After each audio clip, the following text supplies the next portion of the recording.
అవని అయితే ఇంటి నుంచి బయట నుంచి ఇంట్లోకి వస్తూ ఉంటుంది. ఎక్కడికెళ్ళి వచ్చావని బామ్మ అడుగుతూ ఉంటుంది. ఆ మాటలకి అలా చూస్తూ ఉంటుంది. ఇక వాళ్ళ అత్తయ్య కూడా ఏంటి అవని అలా చూస్తున్నావు, ఎక్కడికెళ్ళి వస్తున్నావు అనేది అడుగుతూ ఉంటుంది. నేను చెప్తాను అని చెప్పి భరత్ అంటూ ఉంటాడు. అలా అనగానే ఒకసారిగా అవని షాక్ అయి వెనక్కి చూస్తూ ఉంటుంది.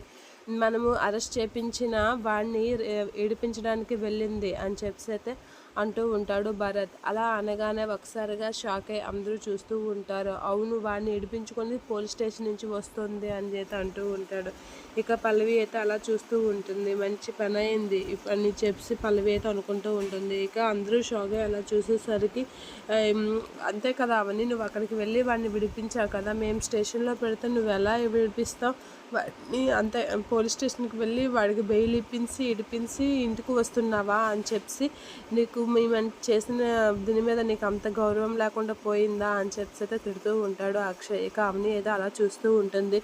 ఏంటి వదిన, వాడిని ఏడిపించావా, మేము జైల్లో పెట్టించిన వాడిని, ప్రణతిని టీజ్ చేసిన వాడిని ఏడిపించావా, అసలు వాడిని నువ్వెందుకు ఏడిపించావు వదిన అని గట్టిగా అడుగుతూ ఉంటాడు కమల్. అలా అడిగేసరికి ప్రణతి, నువ్వు ఇలా చేస్తావని నేను అస్సలు అనుకోలేదు వదిన, వాడు నన్ను ఏడిపించడం తెలిసినా కూడా నువ్వు ఏడిపించావంటే నిన్ను ఎలా అనుకోవాలో నాకు అర్థం కావడం లేదు అని చెప్పి ప్రణతి అనుకుంటూ ఉంటుంది. ఇక అవని అయితే అలా బాధపడుతూ ఉంటుంది.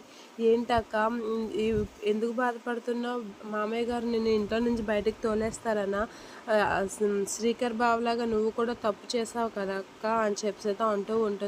బావ పెళ్లి చేసుకుని చెప్పి వేరే అమ్మాయిని పెళ్లి చేసుకున్నాడు, ఇప్పుడు నువ్వేంచి మామయ్యగా చేసింది తప్పు పని అని చెప్పి ఆ అబ్బాయికి బెయిల్ ఏడిపించి తీసుకొచ్చావు.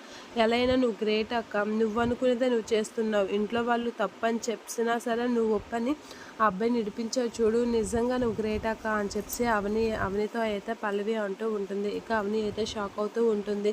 అయినా వాడిని ఇడిపించి తీసుకురావాల్సిన అవసరం ఏంటి అవని, నీకు ఎవరు చేసినా తప్పే, ఆ తప్పుకి శిక్ష అనుభవించాలి అని చెప్పి అవని అయితే అంటూ ఉంటుంది. ఆ మాటలకి అవని షాక్ అయ్యి అలా చూస్తూ ఉండిపోతూ ఉంటుంది. ఇక అక్షయ్ అయితే చాలా సీరియస్గా అవనికి అయితే వార్నింగ్ ఇస్తూ ఉంటాడు భరత్ని బెయిల్ ఇప్పించినందుకు.